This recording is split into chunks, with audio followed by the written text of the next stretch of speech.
and welcome. You're watching NewsX and I'm Megha Sharma. The Badhal village in Jammu has been declared a containment zone after 17 people, including 14 children from 3 families, died mysteriously. Chief Minister Omar Abdullah has visited the Badhal village and assured people that a probe is now underway. Investigations have ruled out any communicable disease of bacterial or viral origin, indicating there was no public threat. Now, the central government's interministerial team had also visited the site and the samples have been sent to the National Institute of Virology. Preliminary probe has revealed that there was a presence of neurotoxins and the patients too had damage to the nervous system that caused brain swelling. Now, this is an unfortunate incident that has taken place. It is shocking, and it is these mysterious deaths. 2 days ago, this news surfaced.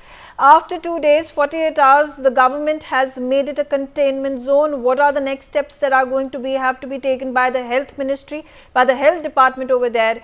And let's try to understand what is happening. Ajay Jandyal on the telecast with me. Ajay, what's the latest update that we are getting from the ground?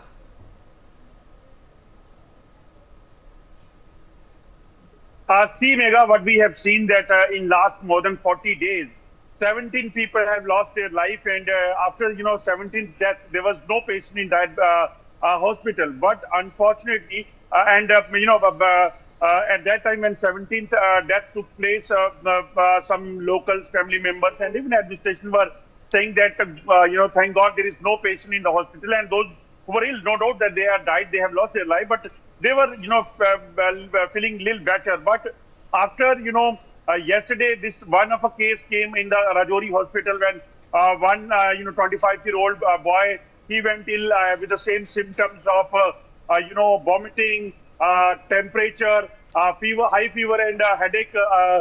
He was admitted in the Rajouri hospital, and government they did not want to take any chance, and that's why they have shifted him to the PGI Chandigarh. But today, once again, 3 more kids, they went. They felt ill, and they are admitted in the government medical college Rajouri. So that is a major challenge for the authorities over here, that how things are taking place, why people are that they went ill and then they died after getting unconscious. These are the challenges. Health department says there is no disease. Only what they have found in all the deaths what took place there in the Rajouri and the Jammu hospital, that was the neurotoxins which were present in the mind, which basically made them unconscious, or we can say that they have lost their life due to that. The police is also investigating this matter, but till now there is nothing in their hand, and but they are just trying their best to provide them best possible treatment. The houses where this deaths took place, that houses and the village, that is under containment now. A water source which was there, Bawli, that is under containment. No one is allowed to meet these people and families, so that anyone else from other side, if there is any infection or something, they will not get infected in that area. Okay, stay on with me, Ajay. I'm also being joined by Dr. P.S.V. Rao. Thank you very much, sir. And could you please explain it to us, because as per the preliminary probe, which has revealed that there could be presence of neurotoxins and that damaged the nervous system of the patients, that caused the death because of brain swelling. Good evening, Megha. Seems to be a lot of bad news coming, first from the trains and then here from the Jammu Kashmir. Yeah. My condolences to the people affected. See, as far as is it a neurotoxin or what, the likelihood of in a particular geographical area, many people dying, not of infectious diseases, but of toxicity, could be either airborne, waterborne, or foodborne. Food, when you have a function or something where there is the food has got some toxin, it may be insecticide, pesticide, or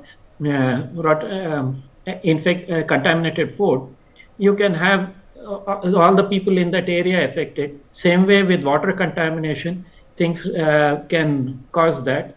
And air, toxic gases like carbon monoxide, ammonia, hydrogen sulfide, chlorine, and such gases, which can sometimes be released by natural causes. rather than someone actually doing that, or it coming from a industry like it happened in Bhopal with cyanide gas, or with any other particular industrial or other processes. Now, these what they have till now ruled out are infectious causes for any of these deaths, and they are suspecting neurotoxic. When you say neurotoxic, it means that the toxic substance that they have found, they are saying in the water, they were affected the neural system. The nervous system is affected by neurotoxic chemicals, will cause you can cause you to lose consciousness, can cause you to your heart to stop beating, your or you to stop breathing air, because all these are controlled by our nervous system, the breathing, the heart beating, and various brain functions. Right. So this can cause. Now, exactly what toxin it is will only come after they do their toxicology test to find out which insecticide or what was actually likely to have contaminated it, or it is from some natural cause there. Some of the toxins that can be released in nature, which I mentioned, some of the gases which I mentioned, it can get dissolved in water, or there are other toxins like arsenic, etc. But some of the natural causes of water toxins are not something which will immediately cause death. It is over a period of time. Okay. And, All right. So thank yeah. you. So it seems as if it is almost immediate. In the next in the last, I don't know. It looks like, I mean, for how many days did they continue to consume that water, which was contaminated? It entered into their bloodstream, and after that, these neurotoxins is what is at this point of time being reported as the cause for brain swelling and the eventual death of these people. I have with me Syed Shuja Qadri. He is the HOD, Community Medicine and Public Health Specialist and Epidemiologist. He is joining me from Rajouri in Jammu and Kashmir. Mr. Qadri, what's happening on the ground? Has there been more information that has been revealed? Also, why has it taken the administration 2 long days, 48 hours to declare the area to be a contamination zone? Good evening, everybody. First and foremost, thanks for inviting me. I am investigating this incident since the very beginning of the incident.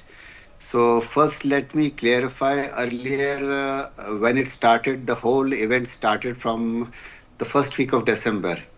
And earlier, when the first family was affected, it was a cluster of cases which came at one point in time.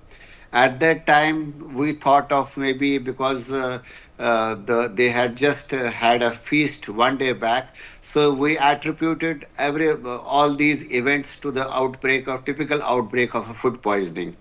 At that point in time, we just our preliminary investigation, we concluded that it is a feast which was taken by all the family members, and after the feast, within 24 hours, all the family members they developed symptom, and at that point in time, we thought is either it is a food poisoning. That was our focus. After that, over a period of some days, again the second family was affected, the second family. So then we thought, no, it cannot be food poisoning, because the second family, which was not related with the eating of food and all. Then we broadened our epidemiological investigation. We took the samples, the food samples, the water samples. We did the autopsy of the deceased. And then we broadened our spectrum to see any bacteriological, viral, any zoonotic disease, or any other kind of disease which can be. Then we sent all our samples to the national labs like NIV Pune, PGI Chandigarh. And as far as the reports which were available with us at that point in time, the viral etiology was excluded, the bacterial etiology was excluded. The zoonotic part was excluded. Everything was excluded, which are commonly causing these outbreaks. Then our focus shifted to toxins as of now. And when we see the clinical picture of these patients, of these cases or deaths who had occurred over a period of time, they all started with the mild GI symptoms like mild fever, vomiting, abdominal pain, and then suddenly, within a period of hours, the symptoms deteriorated and they started with weakness, altered sensorium, collapse, and death. And once it was established by our preliminary epidemiological investigation that it can be a neurotoxin because other parameters we have excluded. So then we started searching for a neurotoxin, and the neurotoxin which is preferably causing acute encephalitis or acute encephalitic syndrome among these cases, and these deaths which we observed. And now the district administration, in order not to have any more deaths, because already 17 people have lost their lives. So in order to avoid any deaths more, the district administration, they have enforced these restrictions. Okay. I also have with me Dr. Rahul Bhargav, Principal Director and Chief Hematology on the telecast with me. Dr. Bhargav, is this enough right now to make the region in Rajouri a containment zone? Could there also be a possibility that more deaths and illnesses could be anticipated? Because as Dr. Syed Shuja Qadri is saying that the first case was reported in the first week of December, and it seems like the patients' health had deteriorated in a span of just about a month. That has led to these 17 deaths 2 days ago. Could there be more people affected by it? Thanks for having me there. But at the same time, the district administration as well as the medical system has done their job pretty remarkably well. Within knowing this small span of time, they have been able to rule out many things, but at the same time, the autopsy will keep on throwing lights onto this. But we have to understand, if this first was in December and now it is in mid of January or end of January, so it cannot be a viral infection in isolation, and it is not very fast spreading. So it does not mean, we know that 17 people have lost their lives and our sympathies are with them. But at the same time, what it continues to show to us, it points us to the direction where the water where has been found to be insecticide and pesticides, which we know can also have an organophosphorus kind of a poisoning or a heavy metal poisoning, which has led to this. In these parts of Badhal region, the temperatures have really plummeted and they tend to use more of CBD and other things to keep them some warm. But in the closed doors, the carbon monoxide poisoning could have also been the reason. But at the same time, the airborne toxins doesn't seems to happen this, because people are now well aware of the facts. So all this is pointing it towards either a viral infection, which we will come to know soon, because we have seen in various parts of the India like Kerala and up north, these outbreaks tends to come and comes in clusters and then they die down. But we need to have the sequencing done. Until now, there is no pointer towards that, because all the samples for virus and the bacteria has come negative. But starting from the GI, it means whatever we are consuming, it means either it is in the food or is in the water, and the district administration has done a remarkable job in isolating and announcing the emergency in this level. Okay. So I think all right. water, I also have with me Brigadier Rajan Jamwal, defense expert. Brigadier Jamwal, what do you make of this, shocking incident that has taken place? It's unfortunate. 17 people have died. Do you think it has taken the government far too long to make this zone a containment area? Look, I am not a doctor, so I'm not getting too much into the technical part. But yeah, I do remember from my chemical warfare classes that I attended about 30 years back. I mean, at the very outset, it looked like the nerve agent. I mean, that's how we classified. And if I remember, 30 years back, nerve agents are generally phosphate-based, this thing. And there are antidotes for all this thing. What surprises me is the way we work, we rule out one, we rule out second. I mean, today in this, same thing if it had happened in Europe and US. I don't think so. It would have taken 40 days, and the way we work, okay, this will not happen, this will not happen, this didn't happen. Let us move to the next. Let us move to the next. I mean, we don't have laboratories. I mean, where you can just diagnose what is wrong. And I mean, I don't know if something close to a nerve agent, even a fertilizer which was phosphate based, which will have almost the same, I mean, symptoms. It will have the same symptoms. They could have consulted somebody who's a chemical warfare agent and a whole lot of that. Yeah, because right now we're getting to know that the Jammu and Kashmir police has also constituted a special investigation team to probe into the matter and if there was a criminal conspiracy angle to this. So exactly, that is what I'm saying. I mean, they could have done it other things. Secondly, it tells you about the public health infrastructure in a rural areas, the drinking water supplies, this thing, how they are managed. I mean, all these things, there is these kind of incidents do bring out. People are still surviving on the local springs, nothing. I mean, the whole thing has not been organized, this thing, the water supply systems and all in these areas. And in fact, that's the truth. In most of these remote areas, people are on their own for these basic things. So this is a kind of reminder. I look at it. I mean, we need to upgrade our complete system. I need to upgrade our approach itself. Okay, I'm coming back to Dr. P.S.V. Rao. Dr. Rao, we're getting to know that these 17 people who died because of this mysterious illness is just contained to the 3 families. There were 3 families consisting of these 17 people who have died in these mysterious circumstances. There is a criminal probe that has also been initiated at this point of time. Could this be, as Brigadier Jamwal is saying, potentially an incident of criminal warfare, chemical warfare that is taking place? It is very difficult to say that, considering that this is over a period of time. I mean, if you were having some kind of a chemical warfare going on and a chemical had been released in that area, unless you release specifically family by family, is going to be very difficult. And same thing I would say of infective diseases or a biowarfare agent, it is not going to be very specific to a particular family. What can be specific to each of 3 or more families is the fact that they are all in that same geographical area and share the same water supply. Or if some ingredient for food, I mean, if there had been a food supply. Now, the Dr. Syed mentioned that initially it was just one family and they had participated in a feast. Was someone distributing free food packages had specifically targeted some of these families? Yes, then it is possible that it was a criminal act.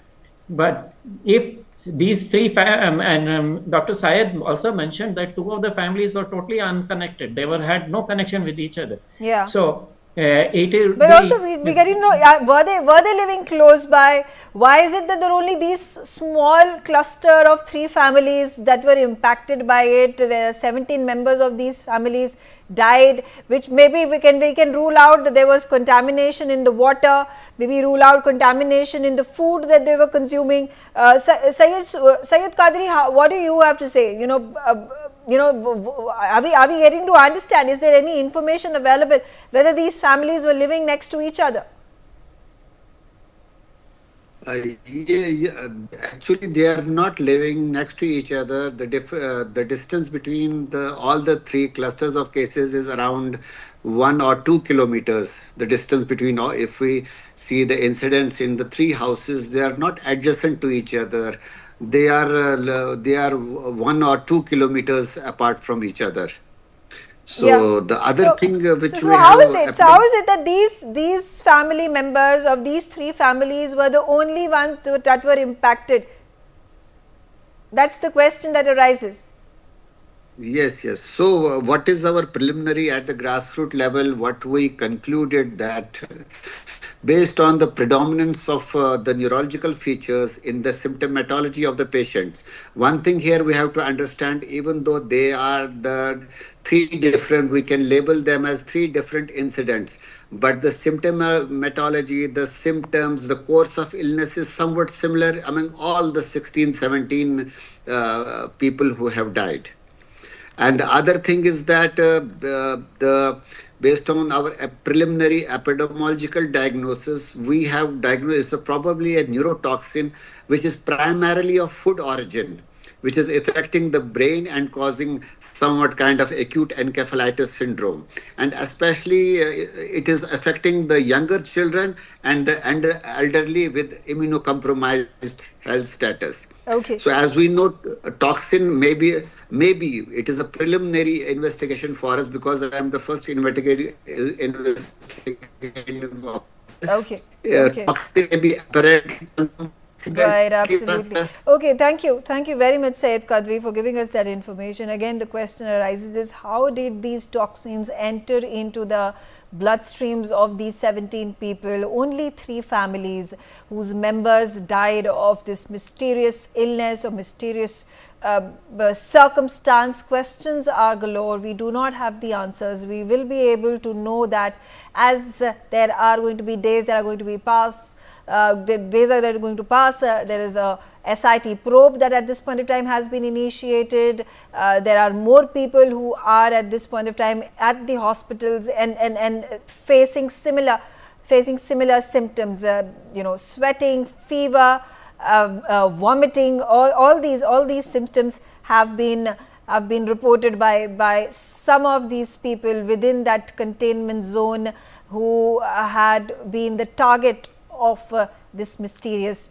disease. On that note, I'm out of time. I thank you all for joining me on the telecast.